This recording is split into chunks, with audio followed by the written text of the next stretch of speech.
Hello and welcome to achiever साइब dear learners of IGNOU MS psychology MPC 005 के important topics को हम easy notes की हेल्प से पढ़ रहे हैं। प्रीवियस वीडियो आपने देख लिया होगा जो कि फर्स्ट पार्ट था एमपीसी 005 का। ये कुछ टॉपिक्स हमने कवर किए थे 1 से लेके 4 तक, जिसमें लास्ट टॉपिक था हमारा कि एक गुड हाइपोथेसिस को हम कैसे फॉर्मुलेट कर सकते हैं और क्या क्या डिफिकल्टीज उसमें आती हैं, ये हमने समझा था। अगर आप रिसर्च करने वाले हैं सेकंड ईयर में, जब आपको करनी होगी एक मिनी रिसर्च आपको करनी होती है जिसे आप प्रोजेक्ट कहते हैं, उसके लिए भी आपको कोर कॉन्सेप्ट जो है वो बहुत अच्छे से समझ में आने जरूरी है। यहाँ ना केवल आप एग्जामिनेशन को क्वालिफाई करने के लिए पढ़ रहे हैं, बल्कि अपनी अंडरस्टैंडिंग को डेवलप करने के लिए भी पढ़ रहे हैं, ताकि आपको जब प्रोजेक्ट करना हो तब कोई प्रॉब्लम ना आए। तो चलिए अब हम आज स्टार्ट करेंगे वेरिएबल्स एंड इट्स टाइप से। मैंने आपको कल ये बात बताई थी, आई मीन टू से लास्ट वीडियो में बात बताई थी, वो वीडियो मैंने कल शूट किया था। तो मैंने आपको ये चीज बताई थी कि वेरिएबल्स एंड इट्स टाइप का एक वीडियो मैंने आपको दिखाया था, जो कि आप देख सकते हैं। बहुत सारे वीडियोस हैं वैसे तो, ये भी कुछ काफी पुराना वीडियो है, पहले बनाया था, लेकिन क्लास 11th साइकोलॉजी की प्लेलिस्ट के बारे में मैंने आपको बताया था। मेरे ख्याल से आप वो प्लेलिस्ट देख रहे होंगे। हम कुछ एग्जांपल्स से समझने की कोशिश करेंगे कि जब हमारे पास दो वेरिएबल्स हैं तो हम कैसे पहचानें कि वो इंडिपेंडेंट वेरिएबल है या डिपेंडेंट वेरिएबल है। आपको छोटा सा ट्रिक ये याद रखनी है कि ऐसे वेरिएबल जिनमें हम चेंजेस कर सकते हैं और ऐसे वेरिएबल जिनमें हम डिजायर्ड आउटकम चाहते हैं, हम कोई आउटकम ऑब्टेन करना चाहते हैं। ये वीडियोस हैं, आप देख सकते हैं, बहुत सिंपलेस्ट एक्सप्लेनेशन है, क्योंकि क्लास 11th को 12th को जब मैं पढ़ाती हूँ तो मैं ये मान के चलती हूँ बिल्कुल छोटे बच्चे हैं मेरे आगे जो बिल्कुल कुछ भी नहीं जानते। हालांकि जब आप साइकोलॉजी एमए में पढ़ रहे हैं तो ऐसे बहुत सारे स्टूडेंट्स हमें यहाँ पर भी मिलेंगे, लेकिन कहीं ना कहीं अंडरस्टैंडिंग का फर्क तो होता है। क्लास 11 में जो बच्चे होते हैं वो वाकई में अपनी एज के हिसाब से भी छोटे ही होते हैं, और आप लोग वैसे एक्सपीरियंसेस बहुत होता है आप लोगों के पास लाइफ में, तो इस वजह से आपके अंडरस्टैंडिंग उनके में फर्क तो होता ही है। तो चलिए मैं आपको यहाँ पर ये दिखाने की कोशिश कर रही थी कि कैसे आप कर सकते हैं। जैसे एक प्रैक्टिस वर्कशीट भी हमने एक सॉल्व करी है। अब मेरे साथ आगे बढ़िए और ये वीडियो जरूर देखिएगा। कैसे हम करेंगे इस वीडियो पे मैं आपको दोबारा लेके आऊंगी, समझाऊंगी। एक साथ दो लोग बोल रहे हैं तो आपको भी कंफ्यूजन हो रहा होगा समझने में, तो इस वीडियो पे मैं आपको दोबारा लेकर आऊंगी जब मैं आपको ये समझाऊंगी कि कैसे हम डिफरेंट टाइप ऑफ वेरिएबल्स को इस वीडियो की हेल्प से समझ सकते हैं, बेसिक समझ सकते हैं। यहाँ पर जो आप टॉपिक पढ़ने जा रहे हैं वेरिएबल्स इन इट्स टाइप, जब ये 10 मार्कर में पूछा जाता है तो आप केवल डिपेंडेंट और इंडिपेंडेंट की बात नहीं करते, उसमें कंफाउंडिंग और एक्सट्रेनियस नहीं जोड़ते, बाकी और भी डिफरेंट टाइप के वेरिएबल्स होते हैं जो आपको ऑफकोर्स क्लास 11th में नहीं मिलेंगे। तो ये नोट्स में हम उनको पढ़ेंगे। आज हमारा जो टारगेट है वो सिर्फ 3 टॉपिक को कवर करने का है। अगर हमने ये 3 कर लिए तो मतलब हमने काफी सारा कर लिया, क्योंकि हम लगातार लाइन से रिसर्च डिजाइन को पढ़ना शुरू करेंगे। ये जितनी आपको नजर आ रही हैं 1 2 3 4, ये चारों रिसर्च डिजाइन के टाइप हैं। इनमें से कोई ना कोई एग्जामिनेशन में पक्का आएगी, और मैं नहीं चाहती कि मैं आपके दिमाग में किसी भी तरीके की मिक्सिंग कर दूं, इसीलिए भले ही मैं आज 3 टॉपिक कवर करूं। अभी मेरा टारगेट है, अगर मेरा टाइम सेव होता है तो मैं आपको 4th भी कवर कराने की कोशिश करूंगी, फैक्टोरियल डिजाइन, लेकिन मैं मान के यही चल रही हूँ कि मुझे 3 ही कराने हैं। तो चलिए वेरिएबल्स एंड इट टाइप से स्टार्ट करते हैं। हम अपने टॉपिक पे आ जाते हैं, पेज नंबर 16 पर। फटाफट से पेज नंबर 16 पर पहुंच जाते हैं, जहां पे variables and it's type topic को हम पढ़ेंगे। पहले तो मैं आपको बता दूं वेरिएबल्स क्या होते हैं। वेरिएबल्स वो होते हैं जो वेरी करते हैं, वो कुछ भी चीज जो वेरी करेगी, जिसमें चेंजेस आ सकते हैं, वो सब कुछ वेरिएबल्स होते हैं। जैसे कि हमारे एटमॉस्फेयर में हमारा टेम्परेचर हो गया, हमारे मूड स्विंग्स हो गए, एक साइकोलॉजिकल वेरिएबल्स हो गए। फिजिकल वेरिएबल्स भी होते हैं, जैसे हमारी बॉडी में जो हमारी हाइट है एक पॉइंट तक बढ़ती है, स्टैग्नेंट हो जाती है, लेकिन बच्चों की जो है हाइट है वो बढ़ती है, चेंज होती है। कुछ चीजें वेरी नहीं करती, जैसे हमारे हेयर का कलर वो हमेशा फिक्स रहता है, एक ही जैसा रहता है ना। बाद में ठीक है वो व्हाइट हो जाते हैं कलर, एक अलग बात है, लेकिन नॉर्मली बहुत सारी चीजें हम देखते हैं जो चेंज हो सकती है या चेंज नहीं हो सकती हैं। तो ऐसी कोई भी चीज जब हम अपनी रिसर्च में नोटिस करते हैं कि हमारी स्टडी के अंदर है और वो चेंज हो सकती है, उसमें फर्क आ सकता है, उसको हम वेरिएबल कहते हैं। किसी बच्चे के एग्जामिनेशन में मार्क्स बहुत कम आ रहे हैं तो उसकी जो परफॉर्मेंस है वो भी एक वेरिएबल होगी, क्योंकि उसकी परफॉर्मेंस को बदला जा सकता है, राइट। तो डिफरेंट टाइप के वेरिएबल्स को हम इसमें पढ़ते हैं, और अगर ध्यान से देखें तो वेरिएबल कोई भी कैरेक्टरिस्टिक है, ट्रेट है या फिर कंडीशन है दैट कैन चेंज और very with in a study, जो स्टडी के अंदर बदल सकती है, जिसे बदला जा सकता है, जिसमें खुद से भी कोई बदलाव आ सकता है या हमारे करने से आ सकता है, वो सब कुछ वेरिएबल है। Variables are fundamental in forming hypotheses and conducting statistical analysis as they help in determining relationship between different factors. कल हमने ये बात की थी, मतलब प्रीवियस वीडियो में हमने ये बात की थी कि जब हम एक रिसर्च करते हैं तो हम उसके अंदर बहुत सारे काम करते हैं। आपने देखा था रिसर्च डिजाइन कैसे बना रहे थे हम, और हमने ये भी समझा था कि जो उसके अंदर डिफरेंट कैजुअल फैक्टर्स होते हैं, जो भी फैक्टर्स होते हैं, उनके बीच कोई ना कोई रिलेशनशिप स्टैब्लिश हो सकता है, उसको भी हमें अंडरस्टैंड करना होता है हाइपोथेसिस फॉर्मुलेशन करते समय। तो यही वेरिएबल्स होते हैं जो अपना सबसे बड़ा रोल प्ले करते हैं। आप ऐसे समझ लीजिए कि अगर आपको कोई मूवी की स्टोरी लिखने को दिया जाए तो आप सबसे पहले किस बारे में सोचेंगे? आप जो भी स्टोरी सोचेंगे उसमें जो मेन कैरेक्टर्स होंगे उनके अराउंड पूरी कहानी घूमेगी। यही तो होगा। आपके माइंड में पहले कोई एक्टर आएगा, एक्ट्रेस आएगी, विलेन आएगा, कोई एक बैकग्राउंड सीन आएगा। तो ये जो चीजें हैं जिनकी वजह से आपकी पूरी मूवी की कहानी चलेगी, वो क्या है? इस हमारी रिसर्च में वेरिएबल्स हैं। आप ऐसे समझ लीजिए जो हमारी मूवी के एक्टर एक्ट्रेसेस है ना, वो वेरिएबल्स ही हैं, क्योंकि इन्हीं में चेंज किया जाता है, इन्हीं पे वर्क किया जाता है, इन्हीं पर मेथड्स अप्लाई किए जाते हैं। तो इन एक्टर एक्ट्रेसेस को समझना बहुत जरूरी है, क्योंकि अगर इन्हें नहीं समझा तो फिर आगे हम रिसर्च डिजाइन में कैसे समझ पाएंगे चीजों को। इसीलिए वेरिएबल्स पहले टॉपिक ऊपर रखा गया है। तो केवल वेरिएबल्स के बारे में लिखने से काम नहीं चलता, हमें बताना होगा कि डिफरेंट टाइप ऑफ वेरिएबल्स क्या हैं। एक एक करके समझेंगे भी। इंडिपेंडेंट वेरिएबल्स वो होते हैं जिसमें सबसे ज्यादा काम किया जाता है। रिसर्चर जो होता है वो इंडिपेंडेंट वेरिएबल में किसी भी तरीके का चेंज कर सकता है। मतलब हम पहले से डिसाइड नहीं करते हैं कि इंडिपेंडेंट वेरिएबल है, वो अपनी कैरेक्टरिस्टिक से पता चलेगा। जैसे कल मैंने एक एग्जांपल लिया था, मैं वापस आपको उसी से कनेक्ट करने के लिए उसी एग्जांपल को रिपीट कर रही हूँ। एक बच्चा जिसके मार्क्स काफी कम आते हैं एकेडमिकली, वो थोड़ा सा वीक है, तो हमें उसकी परफॉर्मेंस को इंक्रीज कराने के लिए क्या करना होगा? डायरेक्ट तो उससे ऐसे तो कहेंगे नहीं कि परफॉर्मेंस बढ़ जाए उसकी, जो जादू से कुछ हो जाएगा। हमें उस परफॉर्मेंस में चेंजेस लाने के लिए किसी और चीज पे वर्क करना पड़ेगा। तो जिस भी चीज पर हम वर्क करेंगे वो वेरिएबल क्या है? इंडिपेंडेंट वेरिएबल है। मतलब हम कहीं पर बदलाव लाएंगे तो कहीं जाके इफेक्ट नजर आएगा। कॉज में हम वर्क करेंगे तो हमें इफेक्ट दिखना शुरू होगा। जब भी हम किसी एक चीज में वर्क करते हैं, कुछ बदलाव लाने की कोशिश करते हैं और उसकी वजह से किसी दूसरी चीज पर फर्क आना शुरू हो जाता है जो कि उससे एसोसिएटेड होती है, तब हम इस रिलेशनशिप को क्या कहते हैं? ये जो हम रिलेशनशिप फॉर्म कर रहे होते हैं दो चीजों के बीच में, इसे हम कहते हैं कॉज इफेक्ट रिलेशनशिप। ये कोई बड़ी चीज नहीं है। हम हमेशा ऐसा करते हैं कि जब भी आप कोई काम करते हैं तो आप उसके कॉज के बारे में सोचते हैं और इफेक्ट पे आपको फर्क आना दिखना शुरू हो जाता है। मतलब दूसरी सिचुएशन में आपको इफेक्ट दिखना शुरू हो जाता है। तो ये जो रिलेशनशिप यहाँ बिल्ड हो रहा है वो कॉज इफेक्ट रिलेशनशिप कहलाता है। अगर 3 मार्कर में कॉज इफेक्ट रिलेशनशिप आ जाए तो बहुत बढ़िया करके लेके आइएगा, इसमें कोई ऐसी बात नहीं है, तमाम एग्जाम्पल्स आप ऐड कर सकते हैं। तो मैं आपको बताने की कोशिश कर रही थी कि जो इंडिपेंडेंट वेरिएबल्स होते हैं, यहाँ पे कॉज इफेक्ट रिलेशनशिप बहुत ही स्ट्रांगली वर्क करता है। किसके साथ? इंडिपेंडेंट का वर्क करता है डिपेंडेंट के साथ। एक तरीके से हम दोनों को एक साथ ही समझ सकते हैं कि इंडिपेंडेंट वेरिएबल्स वो होते हैं जिनमें हम कोई चेंज लाते हैं और उस चेंज की वजह से डिपेंडेंट वेरिएबल में भी कोई चेंज आता है। हमने बच्चे के स्टडी आवर्स बढ़ाए तो स्टडी आवर्स क्या हो गए? इंडिपेंडेंट वेरिएबल, क्योंकि ये हम बदल रहे हैं, इसमें हम चेंजेस ला रहे हैं, हमने बढ़ा दिए स्टडी आवर्स। और हमें फर्क किसमें दिखना शुरू हो गया? हमें बच्चे के एकेडमिक परफॉर्मेंस में फर्क दिखना शुरू हो गया। तो एकेडमिक परफॉर्मेंस को डायरेक्टली हमने जाके उसकी कॉपी में मार्क्स नहीं बढ़ाए हैं, तो ये डिपेंडेंट वेरिएबल है। और जहां पर हमने चेंजेस करे वो इंडिपेंडेंट वेरिएबल है। इसको हम ट्रीटमेंट या एक्सप्लेनेटरी वेरिएबल भी कहते हैं, क्योंकि यहाँ पे ट्रीटमेंट होता है, उसके संग ट्रीटमेंट किया जाता है। It is presumed to cause changes in the dependent variable. ये बात तो मैं आपको भी बता ही रही थी, इसी की वजह से डिपेंडेंट वेरिएबल में चेंजेस आते हैं। जैसे कि in study examining the effect of study hours, देखिए यहाँ पे एग्जाम्पल भी सेम हो गया। ये इत्तेफाकी है, मैंने अभी देखा नहीं था, मुझे ध्यान नहीं था कि एग्जाम्पल यही है, लेकिन इत्तेफाक से वही चीज हो गई। तो आपको एग्जाम्पल में समझा ही चुकी हूँ, तो आगे बढ़ते हैं। डिपेंडेंट वेरिएबल क्या होते हैं? डिपेंडेंट वेरिएबल वो वेरिएबल होते हैं जिनको मेजर किया जाता है, जिनमें देखा जाता है कितना फर्क आया। That is measured or observed to assess the effect of the independent variable. It is expected to change in response to the independent variable represents the outcome or effect in the study. ये हमें ये बताता है कि किसी भी study में क्या आउटकम और इफेक्ट आ रहा है। इसी स्टडी में हम जब देखेंगे कि जो एग्जाम का स्कोर होगा वो डिपेंडेंट वेरिएबल हो जाएगा, क्योंकि हमने स्टडी टाइम को इंक्रीज किया था। एक बार मैं फटाफट से आपके सामने इस वीडियो में आपको दिखाने की कोशिश करती हूँ। ऑल्दो जो स्क्रीन है मैंने थोड़ा सा यहाँ पे जूम इन की हुई है, तो आपको शायद पूरा नहीं नजर आएगा। लेकिन जैसे कि एक एग्जाम्पल है, शायद क्लियरली आपको ना दिख रहा हो यहाँ पे, कि physical activity and weight loss.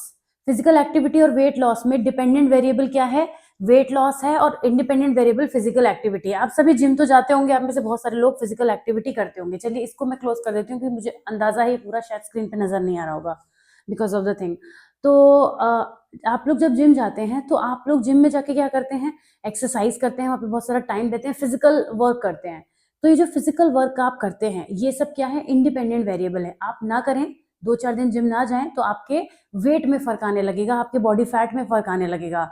या फिर आप लगातार जाएं और बहुत मेहनत करें तो भी फर्क आने लगेगा। भाई फर्क तो तब भी आएगा, आपके बॉडी वेट रिड्यूस होगा या आपका जो फैट है वो रिड्यूस होगा ज्यादा वर्क करने से। तो हम इफेक्ट किस में देख रहे हैं? वेट में, फैट में। और हम वर्क कहाँ पे कर रहे हैं? जिम में जाकर अपने आवर्स दे रहे हैं या फिर फिटनेस का जो भी प्रोसेस हम कर रहे हैं।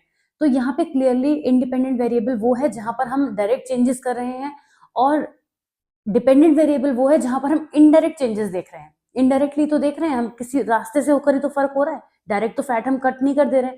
तो मेरे ख्याल से अब क्लियर हो गया होगा आपको। ओके, अब आते हैं, अब इसके बाद ये दो वेरिएबल्स मेन वेरिएबल्स होते हैं, और इसके बाद जितने भी टाइप के वेरिएबल्स आते हैं वो सब सेकेंडरी हैं। वो दो आप समझ लीजिए कि हीरो हीरोइन, एक्टर एक्ट्रेसेस यही हैं, और इसके बाद जितने भी टाइप के वेरिएबल्स हैं वो सपोर्टिंग कैरेक्टर्स हैं। आपको मूवी में और भी तो कैरेक्टर्स की जरूरत पड़ेगी, तो वो सारे यही हैं। चलिए पहले बात करते हैं कंट्रोल वेरिएबल की, जो कि कांस्टेंट्स होते हैं। Control variables are factors that are kept constant throughout the study to ensure that any changes in the dependent variable are solely due to the manipulation of the independent। अगर control variable जो है उनकी वजह से, उन control variable वो कुछ भी थर्ड पार्टी हो सकती है जिसकी वजह से स्टडी में फर्क आ सकता है, तो इन्हें कांस्टेंट रखा जाता है, इन्हें कंट्रोल करके रखा जाता है, जिससे कि जब हम डिपेंडेंट वेरिएबल पे फर्क देखें तो वो सिर्फ और सिर्फ इंडिपेंडेंट की वजह से हो, इसकी वजह से ना हो, किसी कोई और अपना फर्क ना डाल दे। इस वजह से हमें यहाँ पे क्या करना होगा? कंट्रोल वेरिएबल को ध्यान में रखना होगा। जैसे कि कंट्रोल वेरिएबल क्या होगा? In the study about study hours, the exam scores control variable would include the same exam difficulty level, age of students और द स्टडी एनवायरनमेंट। मान लीजिए हमें बच्चे के साथ जो उसके पढ़ाई के आवर्स में वर्क कर रहे हैं, उसी बीच में हमने उसको क्या किया? किसी और काम में भी इंगेज कर दिया। हमने पढ़ाई के आवर्स तो दिए हैं, लेकिन कुछ और ऐसे काम में इंगेज कर दिया जो उसको पढ़ाई से भी ज्यादा इंटरेस्टिंग लग रहा है, तो उस चीज का इफेक्ट हमें किस पे देखने को मिलेगा? उसके परफॉर्मेंस पे। परफॉर्मेंस में फर्क ही नहीं आएगा, या और डाउन भी हो सकती है। हम तो इंक्रीज करना चाह रहे थे लेकिन वो डिक्रीज होने लगी या फिर स्टैग्नेंट हो गई, क्योंकि भले ही हमने उसके 5 आवर्स स्टडी को दिए, टाइम उसकी पढ़ाई का बढ़ाया, लेकिन कुछ और भी ऐसा कर दिया जो यहाँ पे क्या है? कंट्रोल वेरिएबल का काम कर रहा है। अब उस हमें कांस्टेंट रखना है, हमें ऐसे कंट्रोल वेरिएबल को कंट्रोल करके रखना है जो हमारी स्टडी पर कोई दूसरा इफेक्ट ना डाले। अब आते हैं एक्सट्रेनियस वेरिएबल। एक्सट्रेनियस वेरिएबल वो फैक्टर होते हैं जो कि स्टडी में प्राइमरी इंटरेस्ट नहीं होते हैं, लेकिन अगर उन्हें कंट्रोल ना किया जाए तो वो भी स्टडी में अपना इफेक्ट डाल सकते हैं। These variables can introduce noises or bias into the result। जैसे कि पहले की स्टडी में हम देखें कि extraneous variables could include students prior knowledge, motivation levels और personal issues affecting performance। किसी भी परफॉर्मेंस को अफेक्ट करने के लिए कुछ और भी ऐसे वेरिएबल्स हो सकते हैं जो एक्स्ट्रा वेरिएबल हैं, जो कि स्टडी पर अपना इफेक्ट डाल सकते हैं और उसको वहां पे स्टॉप कर सकते हैं। ऐसे एक्सट्रेनियस वेरिएबल को भी हमें कंट्रोल करना बहुत जरूरी होता है, क्योंकि अगर ये अपना रोल प्ले करेंगे तो कई बार ये स्टडी को पूरा बदल देते हैं। फिर आते हैं confounding variables. Confounding variables are a specific type of extraneous variable that correlates with both the independent and dependent variables, potentially leading to incorrect conclusion about the relationship between them। Confounding variable जो होते हैं वो हमेशा दोनों से ही associated होंगे, independent और dependent variable से। अगर एग्जांपल देखें, if students who study more also have higher IQ, then IQ could be a confounding variable affecting the exam score। जो बच्चा ज्यादा पढ़ रहा है अगर उसका IQ भी ज्यादा ही है तो वो उस चीज से बहुत ज्यादा आगे चला जाएगा, जिसकी वजह से ये एक टाइप का एक्सट्रेनियस वेरिएबल हो गया। बिल्कुल ही यूनिक टाइप का होता है ये वेरिएबल, ये कम ही होता है किसी भी रिसर्च में, मतलब इसके होने के चांसेस कम होते हैं। ज्यादातर हमें कंट्रोल वेरिएबल देखने को मिलता है, बट स्पेसिफिक टाइप का होता है कंफाउंडिंग वेरिएबल जो स्टडी को इम्पैक्ट डालता है। आप देख रहे हैं लगातार डिपेंडेंट इंडिपेंडेंट के बाद जितने भी वेरिएबल्स हमें दिख रहे हैं वो हमारी स्टडी पर अपना इफेक्ट कुछ ना कुछ ऐसा डाल रहे हैं जिससे रिजल्ट बदल सकते हैं। Moderating variable are factors that affect the strength और डायरेक्शन ऑफ द रिलेशनशिप, जो कि डिपेंडेंट और इंडिपेंडेंट वेरिएबल के बीच होता है। तो ऐसे फैक्टर्स जो कि जो डायरेक्शन को, स्ट्रेंथ को जो बदल दें, they help to clarify the conditions under which an independent variable influence the dependent variable. जब एक्सरसाइज और वेट लॉस वाला हम एग्जांपल लेते हैं, age might be a moderating variable, क्योंकि जो यंगर अडल्ट होंगे या ओल्डर अडल्ट होंगे उनके बीच में हम फर्क देखते हैं। तो यहाँ पे एज क्या है? एज एक टाइप का मॉडरेटिंग वेरिएबल है जो कि डिपेंडेंट और इंडिपेंडेंट दोनों पे फर्क डालेगा। ऐसा कोई भी वेरिएबल जो दोनों पे फर्क डालेगा, दोनों को बदल सकता है, दोनों तरफ से रिजल्ट्स पे फर्क ला सकता है, वो मॉडरेटिंग वेरिएबल कहलाएगा। मीडिएटिंग वेरिएबल क्या होंगे? Mediating variable explain the process और mechanism through which the independent variable influences the dependent variable. जैसे कि एजुकेशन लेवल की स्टडी हम कर रहे हैं, तो इंडिपेंडेंट वेरिएबल क्या है यहाँ पे? एजुकेशन का लेवल, और ये किस पर अफेक्ट कर रहा है? इनकम पर। इनकम यानी हम जो पर्सन जॉब कर रहा है, जॉब स्किल्स पे कर रहा है, तो वहां पे मीडिएटिंग वेरिएबल हो जाएगा that explains how education influences income, यानी जितना पर्सन पढ़ा लिखा ज्यादा होगा उसको उतना अच्छा जॉब मिलने के चांसेस होंगे। तो यहाँ पर हम ये देख रहे हैं कि मीडिएटिंग वेरिएबल क्या है, उस प्रोसेस को, ये जो प्रोसेस है उसमें इंटरफेयर कर रहा है, इसलिए इसको मीडिएटिंग वेरिएबल कहते हैं, क्योंकि ये दोनों के बीच में कनेक्टिविटी को डिफाइन करता है कि इंडिपेंडेंट वेरिएबल के ऐसा होने से डिपेंडेंट वेरिएबल वैसा होगा। तो मीडिएटिंग वेरिएबल प्रोसेस पे फर्क लाता है। फिर आता है dichotomous variable. Dichotomous variable are variable that have only 2 categories और लेवल्स।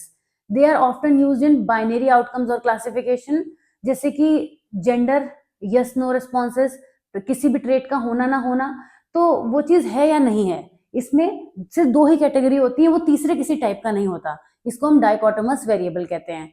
कॉन्टिन्यूअस वेरिएबल क्या होते हैं? Continuous variable can take on an infinite number of values within a given range. They can be measured on a scale and are often represented as number, जैसे height, weight, temperature, या हमने कोई भी ऐसी चीज जो क्वांटिफाई की जा सकती है और वेरी भी कर सकती है साथ में, उसको हम कॉन्टिन्यूअस वेरिएबल में रखते हैं। जैसे किसी भी बच्चे के स्कोर्स हो गए, कोई भी ऐसी चीज जो क्वांटिफाई की जा सकती है वो कॉन्टिन्यूअस वेरिएबल में आती है।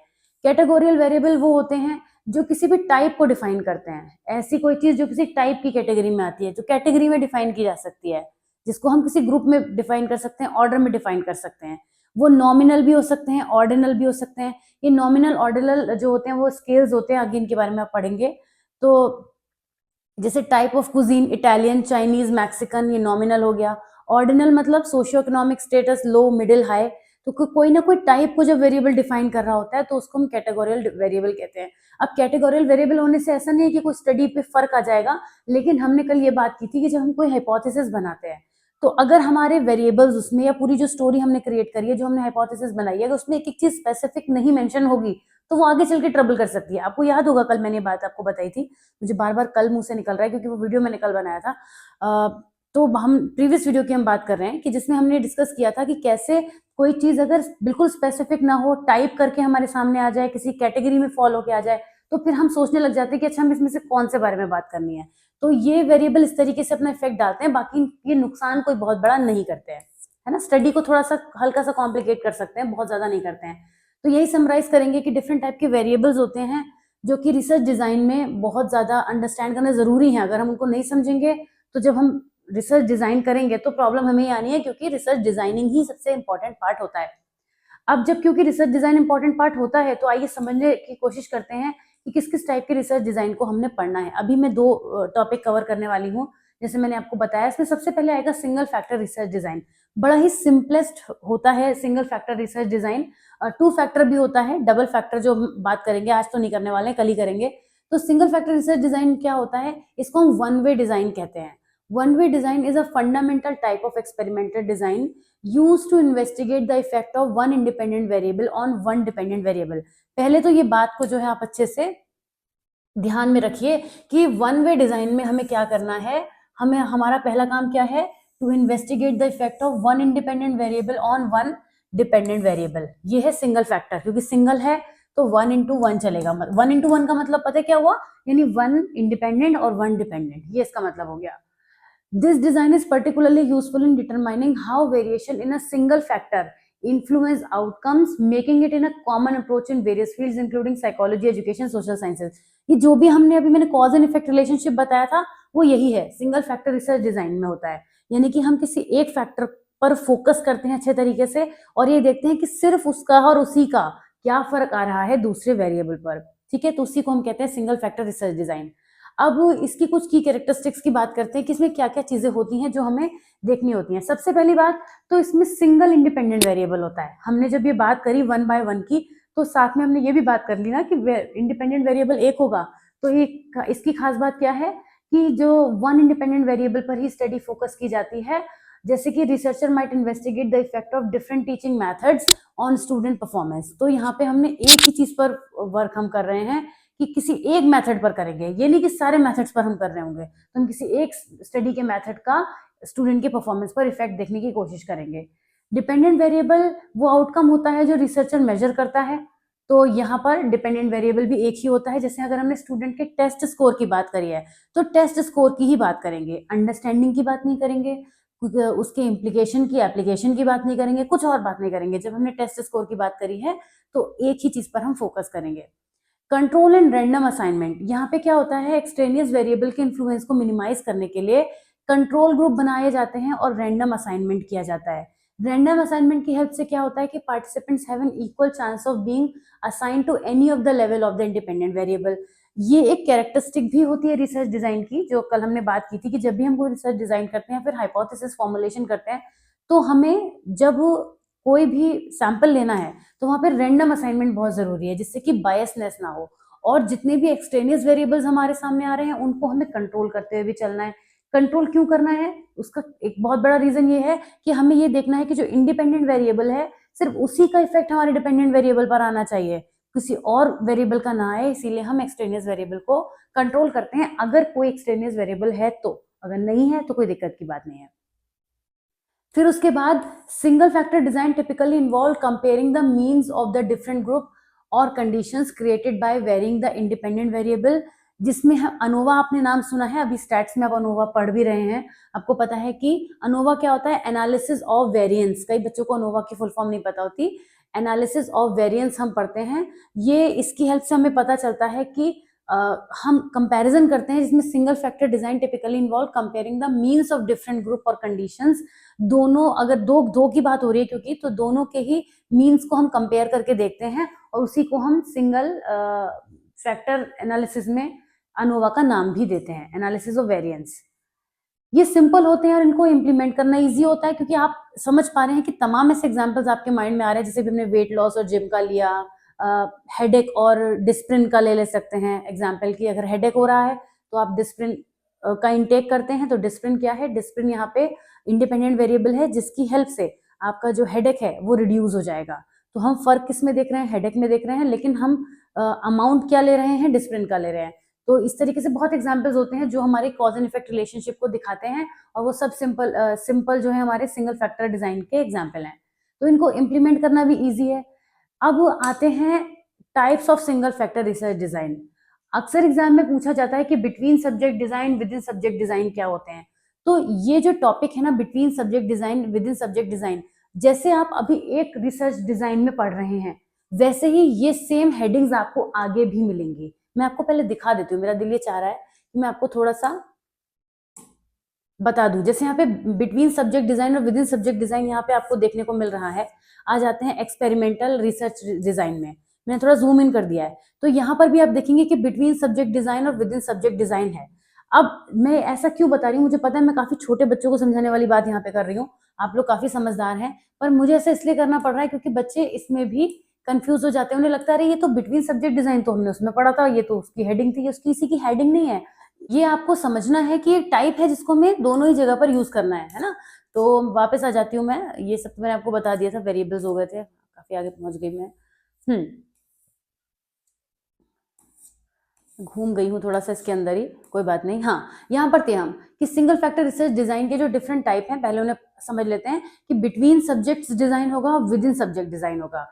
बिटवीन सब्जेक्ट डिजाइन में क्या होगा, different groups of participants are expose to different level of the independent variable. हर पार्टिसिपेंट को एक ही लेवल एक्सपीरियंस करने को मिलेगा, जिसकी हेल्प से जो रिसर्चर है वो डिफरेंट ग्रुप्स के आउटकम को कंपेयर कर सके। जैसे कि if studying the impact of noise level on concentration, one group could work in a quiet room while another group works in a noisy environment। तो इसकी हेल्प से दो बिटवीन सब्जेक्ट है ना, बिटवीन सब्जेक्ट का मतलब ये हो गया कि हम डिफरेंट सब्जेक्ट्स के बीच में यहाँ पे कंपैरिजन कर रहे हैं कि नॉइस लेवल होने पर कितना कॉन्सेंट्रेट होता है। तो एक ग्रुप में हमने देखा कि जो बच्चे हैं वो एक शांत रूम में है और एक शोर शराबे वाले रूम में है, तो इससे उन बच्चों के बीच का कंपैरिजन हो पाएगा, तो बिटवीन सब्जेक्ट डिजाइन हो गया।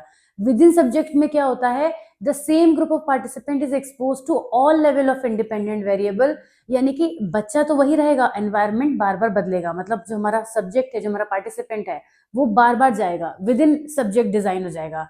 This allow researchers to control for individual differences as each participant serves as their own control. Participants could be tested under different noise conditions। जैसे मैंने भी बताया, वहां पे अलग अलग बच्चे अलग अलग कंडीशंस में रहे और एक पर्सन को एक ही टाइप के एनवायरनमेंट में आने का मौका मिला। लेकिन विद इन सब्जेक्ट में क्या होगा कि जो एक बच्चा है वो अलग अलग, या एक पर्सन जो है वो अलग अलग सेपरेट सेशंस में जाएगा, तो इससे हमें ये पता चलेगा कि जब यही बच्चा नॉइजी एनवायरनमेंट में था तो कैसे बिहेव कर रहा था, जब यही शांत में चला गया तो ये कैसे करने लगा, तो चीजें बदल जाएंगी। एडवांटेजेस की बात करें सिंगल फैक्टर रिसर्च डिजाइन के, तो इसमें सबसे तो बड़ा कैरेक्टरिस्टिक यही है इसका कि इसमें सिंप्लिसिटी है और क्लैरिटी है। स्ट्रेट फॉरवर्ड डिजाइन है जिससे कि आप सिंपल तरीके से चीजों को कर लेते हैं। और वन वे अनोवा के न्यूमेरिकल्स भी आपको कंपैरेटिवली इजी लगेंगे जब आप टू वे न्यूमेरिकल करेंगे। वैसे वो एग्जाम में पूछा नहीं जाता है, वो आता ही नहीं है एग्जाम में।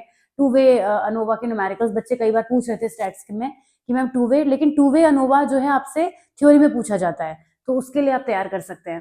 खैर वो मैं वहीं पर बताऊंगी आपको 6 पेपर में। यहाँ पे वेरिएबल्स को कंट्रोल करने की टेंडेंसी होती है हमारे पास। With the ability to control for extraneous variable and random assignment, researcher can make more accurate conclusion. जाहिर सी बात है कॉज इफेक्ट रिलेशनशिप डेवलप करके। Efficiency, conducting a single factor study is often less resource intensive than more complex design. जब study ही simple होगी तो इसमें क्या होगा, इसकी एफिशिएंसी ज्यादा होगी, सारी चीजें बहुत ज्यादा सॉर्टेड मिलेंगी हमें। फिर लेकिन इसकी कुछ लिमिटेशंस भी हैं कि the focus on a single independent variable means that researcher may overlook the interaction और effects of other variables that could influence the outcome. ये भी तो हो सकता है कि बाकी के फैक्टर्स जो हैं आपस में कुछ ऐसा रिएक्शन क्रिएट कर रहे हो, कोई सिनेरियो ऐसा बना रहे हो जो हम इग्नोर कर रहे हैं only because we are doing a single factor research design. तो यहाँ पे स्कोप लिमिटेड हो जाता है, मतलब हमें बड़ा ही स्पेसिफिक होकर चलना होता है। ओवर सिंप्लीफिकेशन होने की वजह से इसको क्रिटिसाइज भी किया जा रहा है। एक तरफ हम इसके सिंप्लीफाई होने का, सिंपलेस्ट होने पर इसे तरह तरह से यूज भी कर सकते हैं, तमाम सिचुएशन में यूज कर सकते हैं, लेकिन ओवर सिंप्लीफिकेशन इसका एक ड्रॉबैक भी बन जाता है। इसमें होमोजेनिटी के अजम्पशन को कंसिडर किया जाता है कि जो ग्रुप्स हैं वो होमोजीनियस हैं, यानी कि इंडिविजुअल डिफरेंसेस के बेसिस पर, लेकिन हमेशा ऐसा होता नहीं है। मतलब अगर हमने नॉइज और जो साइलेंस वाला एग्जाम्पल लिया था, हम ये कैसे मान लें कि उसमें सारे बच्चे जो हैं वो एक इंडिविजुअल डिफरेंसेस के बेसिस पर सेम होंगे, वो तो हो नहीं सकते। तो यहाँ पे होमोजेनिटी का अजम्पशन ही कंसीडर करके चला जाता है, जबकि ऐसा होता नहीं है प्रैक्टिकली। तो ये काफी बड़ा लिमिटेशन हो जाता है। तो वैसे तो एक इनवैल्यूएबल टूल है कि हम सिंगल इंडिपेंडेंट वेरिएबल का सिंगल डिपेंडेंट वेरिएबल पर रिजल्ट देख पाते हैं। सिंप्लिसिटी और क्लैरिटी के बारे में बात करें तो ये काफी ज्यादा ईजी होता है और रिसर्चर के लिए काफी एक्सेसिबल चॉइसेस होती हैं। लेकिन फिर इसमें कुछ लिमिटेशंस भी आ जाती हैं जो हमने पढ़ी। बट ओवरऑल अगर हम देखें तो सिंगल फैक्टर रिसर्च डिजाइन का वो प्राइमरी फेज है जो कोई भी पर्सन अगर सीखता है, स्टार्ट करता है वहां से, तो वो रिसर्च डिजाइन या रिसर्च की फील्ड में इजिली एंटर कर पाता है। ये एक रास्ता प्रोवाइड कराता है जिस पर चलकर आप आगे की चीजों को अंडरस्टैंड कर पाते हैं। और कुछ इसी तरीके से हमने भी इसको यहाँ पर सिंपलेस्ट को सबसे ऊपर रखा, जिससे कि अब आप समझ पा रहे होंगे कि रिसर्च डिजाइन में सिंगल फैक्टर रिसर्च डिजाइन क्या है। और इसके बाद हम बात करेंगे एक्सपेरिमेंटल रिसर्च डिजाइन और इसके टाइप्स के बारे में। क्विकली आप ये एक बार रीड करिए, मैं बहुत ही छोटा सा 10-15 सेकेंड्स का ब्रेक लेने वाली हूँ। और आज के वीडियो को बहुत लंबा नहीं करेंगे। जो फर्स्ट वीडियो था वो हमारा 50 मिनट्स का वीडियो था, लेकिन वो उसमें रिक्वायरमेंट थी थोड़ा ज्यादा अंडरस्टैंड करने की। आज के वीडियो में हम अभी एक्सपेरिमेंटल रिसर्च डिजाइन को करेंगे। सिर्फ फटाफट से रीड कर लीजिए जो आपको नजर आ रहा है स्क्रीन पर। तो एक्सपेरिमेंटल रिसर्च डिजाइन क्या है? एक सिस्टमेटिक मेथड है जिसकी हेल्प से हम कैजुअल रिलेशनशिप को इन्वेस्टिगेट करते हैं between variables by manipulating one और more independent variables while controlling extraneous factor. हमें अपने मतलब की बात सबसे इंपॉर्टेंट पहले यहाँ से मिल गई। मतलब एक और पॉइंट लेकर चलेंगे जिसको हम फिर आगे समझेंगे, जैसे 1 by 1 से उसमें समझा था। यहाँ हम क्या करते हैं? बाय मैनिपुलेटिंग वन और मोर इंडिपेंडेंट वेरिएबल। तो एक तो इंपॉर्टेंट बात ये बन जाती है यहाँ पे कि एक और एक से ज्यादा वेरिएबल्स हो सकते हैं, लेकिन एक्सट्रेनियस वेरिएबल्स को हमें कंट्रोल करना होता है। तो एक्सट्रेनियस वेरिएबल को तो हम वहां पे भी कंट्रोल कर रहे थे। फर्क क्या हमें देखने को मिल रहा है? यहाँ पर हम मान के चल रहे हैं कि होते ही हैं एक्सट्रेनियस वेरिएबल और साथ में इंडिपेंडेंट वेरिएबल एक से ज्यादा हो सकते हैं। This design involves random assignment of participants to different conditions, allowing research to isolate the effect of the independent variable on the dependent variable. ये there are various type of experimental design होते हैं जिसमें हम अभी तो हम general topic पढ़ रहे हैं एक्सपेरिमेंटल रिसर्च डिजाइन का, लेकिन अभी हम आगे चल के और स्पेसिफिकली पढ़ेंगे कि क्वासी एक्सपेरिमेंटल डिजाइन क्या होते हैं, फैक्टोरियल डिजाइन क्या होते हैं, है ना। ये सब आप स्पेसिफिकली पढ़ेंगे। तो ये सब उसके टाइप हैं, जैसे कि जो नेक्स्ट टॉपिक आएगा वही इसका पहला टाइप होगा। अगर फिर से एक बार आपको फटाफट से दिखा दूं तो जस्ट अ मिनट। तो यहाँ पे आप देखिए फटाफट से जो हमारा नेक्स्ट टॉपिक है फैक्टोरियल डिजाइन वो एक एक्सपेरिमेंटल रिसर्च डिजाइन का टाइप है, मैंने फैक्टोरियल का नाम भी लिया था। तो यही हमें इसमें समझना है कि एक्सपेरिमेंटल रिसर्च डिजाइन बेसिकली होता क्या है। ओके, थोड़ा जूम इन कर लेते हैं। तो हम बात कर रहे थे कि ये जो हमारा एक्सपेरिमेंटल रिसर्च डिजाइन है, इसमें एक या एक से ज्यादा इंडिपेंडेंट वेरिएबल को हम स्टडी करते हैं और इसका इफेक्ट देखते हैं कि डिपेंडेंट वेरिएबल पर क्या आ रहा है। Experimental research design is a structured method used by researcher to determine casual relationship between variables के बीच रिलेशनशिप तो हर एक मेथड में देखा जाता है, तो इसमें ऐसी कोई वैसी बात नहीं है, लेकिन हाँ इसमें भी किया जाता है तो हम मेंशन जरूर करेंगे। यहाँ पे एक या एक से ज्यादा इंडिपेंडेंट वेरिएबल को मैनिपुलेट किया जाता है और उसका इफेक्ट देखा जाता है ऑन वन और मोर dependent variables while controlling for extraneous variable. जो एक्सपेरिमेंटल रिसर्च डिजाइन है उसके कुछ टाइप्स की बात करेंगे। पहले सबसे पहला जो है वो है true experimental design. True experimental design का मतलब होता है कि पार्टिसिपेंट्स का रैंडम असाइनमेंट होता है डिफरेंट ग्रुप्स में या डिफरेंट कंडीशंस में, ensuring that any differences observed in the dependent variable can be attributed to the manipulation of the independent variable। कैसे होता है ये चीज? अगेन बिटवीन सब्जेक्ट डिजाइन और विद इन सब्जेक्ट डिजाइन की फॉर्म में होता है। जैसे अभी आपने समझा था एक बार, अब आपको समझना आसान हो जाएगा कि डिफरेंट ग्रुप जो पार्टिसिपेंट्स होते हैं डिफरेंट ग्रुप्स के, उनको डिफरेंट लेवल पर एक्सपोज किया जाता है ऑफ द इंडिपेंडेंट वेरिएबल। जैसे कि comparing test scores between a group taught with traditional methods and a group taught with online method। तो दो अलग अलग तरीके के जो मेथड्स हैं उनमें जो ग्रुप हैं उनको आपस में कंपेयर किया जाता है। मतलब वही यहाँ पे हम बच्चों के बीच में या स्टूडेंट्स के बीच में कंपैरिजन कर रहे हैं, तो बिटवीन सब्जेक्ट हो गया। विद इन सब्जेक्ट में क्या होगा? The same participants are expose to all level of independent variable allowing for direct comparison. मतलब एक ही ग्रुप को हम एक बार ऑनलाइन मेथड्स में करेंगे, फिर सारे ही बच्चों को हम ट्रेडिशनल मेथड में करेंगे, तो हर बार हम अलग अलग लेवल उनका चेंज करते चले जाएंगे और इसकी हेल्प से हमें डायरेक्ट कंपैरिजन का मौका मिल जाएगा। Same participants are expose to all level of the independent variable. जब हमने कह दिया all level of independent variable तो मतलब क्लियर हो गया एक से ज्यादा इंडिपेंडेंट वेरिएबल यहाँ पर हमें मिल रहे हैं। अभी हमने बात भी की थी कि वेरिएबल एक से ज्यादा होंगे, इंडिपेंडेंट वेरिएबल एक से ज्यादा होंगे। तो वो कैसे होंगे? जब एक बार हमारे जो स्टूडेंट्स हैं वो ऑनलाइन मैथड्स में गए, एक बार वो ट्रेडिशनल मेथड में गए, तो बार बार हमने दो सीन कर दिए हमने यहाँ पर, है ना। तो इस तरीके से हमने क्या करा, एक से ज्यादा सीन क्रिएट करके एक से ज्यादा इंडिपेंडेंट वेरिएबल्स को क्रिएट कर दिया। ओके, फिर आता है quasi experiment design. Quasi experiment अभी डिटेल में फिर से पढ़ना है आपको, लेकिन ये एक तरीके का इंट्रोडक्शन है।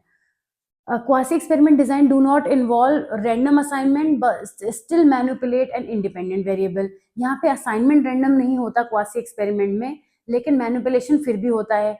ये डिजाइन तब यूजफुल होते हैं जब हम रियल वर्ल्ड सेटिंग्स में कुछ करते हैं, जहाँ पे रैंडम असाइनमेंट पॉसिबल ही नहीं होता या अनएथिकल होता है। अनएथिकल कैसे हो सकता है? क्वासी का मतलब होता है एज इफ। अगर आपने क्वासी का कभी लिटरल मीनिंग समझा हो तो उसका मतलब होता है एज इफ, मतलब हम अज्यूम कर लें। जैसे कि अगर हम ये जानना चाहते हैं कि कुछ ऐसे बच्चे हैं जिन्होंने अपने किसी वॉर में या किसी ऐसे मिसहैपनिंग में अपने पेरेंट्स को खो दिया है, तो हम उन बच्चों पर डायरेक्ट स्टडी अगर करेंगे तो उस थोड़ा प्रॉब्लमेटिक हो जाएगा। बच्चों के ऊपर हम इस तरीके का मेंटल टॉर्चर नहीं कर सकते जस्ट बिकॉज हमें उसमें कोई अपनी स्टडी करनी है। तो ऐसे में क्या होता है, कुछ भी अनएथिकल या इम्प्रैक्टिकल काम ना करके हम ऐसी एज इफ यानी एक अजम्पशन के बेसिस पर क्वासी एक्सपेरिमेंट को अपना करते हैं और काफी सारी चीजों को उसमें हम अंडरस्टैंड करने की कोशिश करते हैं। Non equivalent control group design, यहाँ पे जो हमारा डिजाइन आता है वो तीन टाइप के हो जाते हैं, दो टाइप के हो जाते हैं। Non equivalent control group design, groups are created based on existing characteristics rather than random assignment. यहाँ पर हम कोशिश ये करते हैं कि अगर हमें सिमिलर केसेस मिल जाएं तो हम उनको एक जगह पर करके चलें, यहाँ पर रैंडम असाइनमेंट नहीं होता। जैसे कि comparing academic performance between students in two different classroom without random assignment. Interrupted time series design, observation are taken over time before and after a treatment to assess its effects. यानी कि जैसे कि example हो जाएगा कि evaluating the impact of a new educational program on student performance by comparing test score before and after its implication. हमने किसी बच्चे के ऊपर नए एजुकेशनल प्रोग्राम को इम्प्लीमेंट करना है, तो इंटरप्टेड टाइम सीरीज डिजाइन इसीलिए हम इसको कहते हैं क्योंकि यहाँ पे जो चीजें होती हैं वो शुरू में और बाद में दोनों केसेस में इवैल्यूएशन उसका किया जाता है। तो दो तरीके की क्वासी एक्सपेरिमेंट डिजाइन को हम यहाँ पे अंडरस्टैंड करते हैं। फिर आता है फैक्टोरियल डिजाइन। ये सब एक्सपेरिमेंटल के टाइप हैं जिन्हें आप आगे डिटेल में पढ़ेंगे।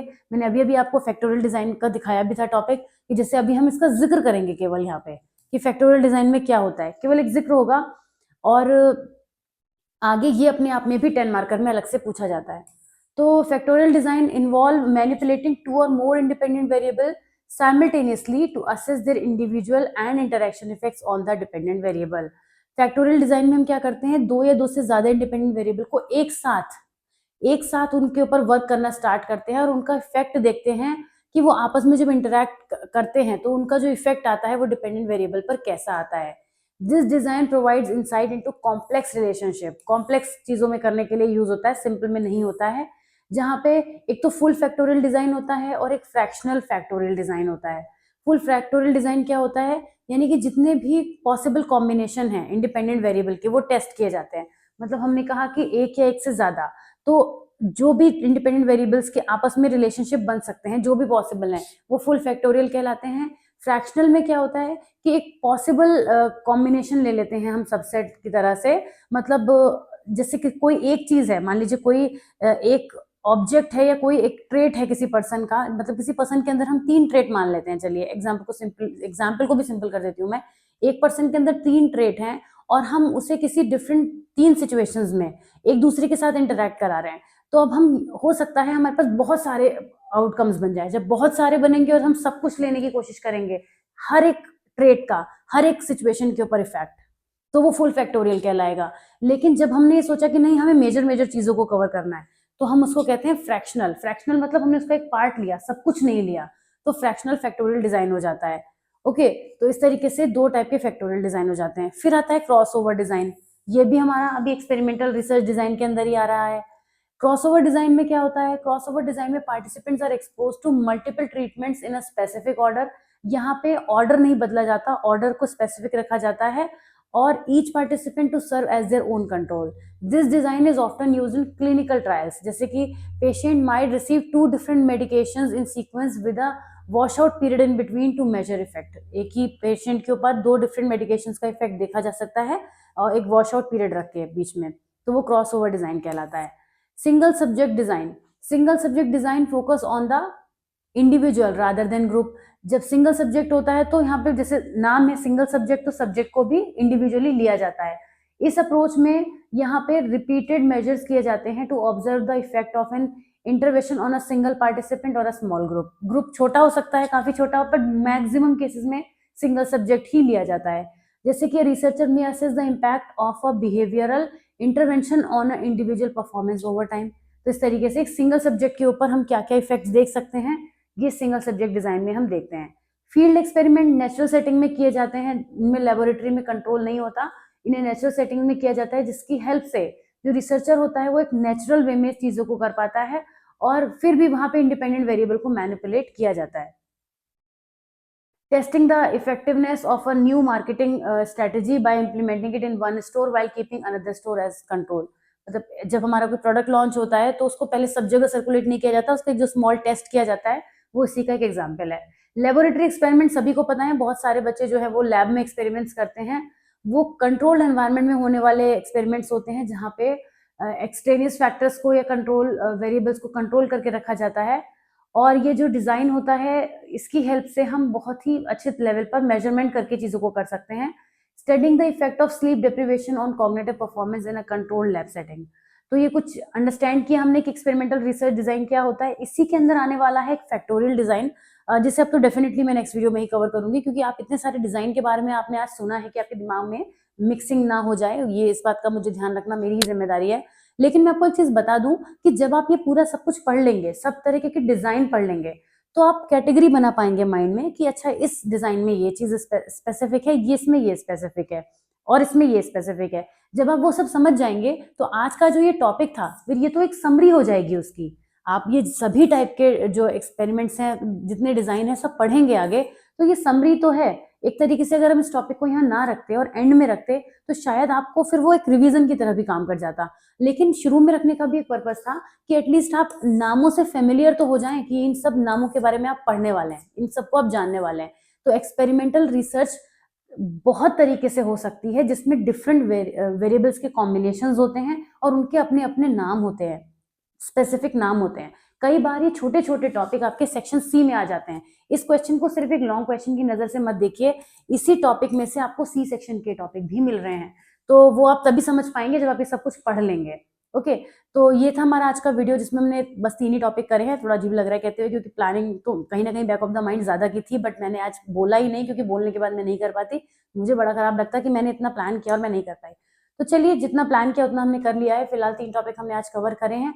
नेक्स्ट टॉपिक के साथ मिलेंगे आपसे नेक्स्ट वीडियो में। वीडियो कैसा लगा जरूर बताइएगा। कोई कंफ्यूजन हो रहा है तो रुक कर, थम कर, आराम से वीडियो को रिपीट करके देखिए, क्योंकि जितना जितना आप आगे बढ़ेंगे फिर आपका दिमाग और कंफ्यूज होने लगेगा अगर आपने शुरू में चीजों को अच्छे से नहीं समझा। क्योंकि रिसर्च का पेपर है और थोड़ा सा आपको ट्रबल तो हल्की फुल्की छोटी मोटी करने की कोशिश करेगा, लेकिन आपको ट्रबल में आना नहीं है। मेरी तरफ से इस बात को ध्यान में रखिए एज अ टिप। तो चलिए, मैं मिलती हूँ आपसे नेक्स्ट वीडियो में। वीडियो को लाइक कर दीजिएगा, चैनल को जरूर सब्सक्राइब कर दीजिएगा। Take very good care of yourself. See you soon, bye bye.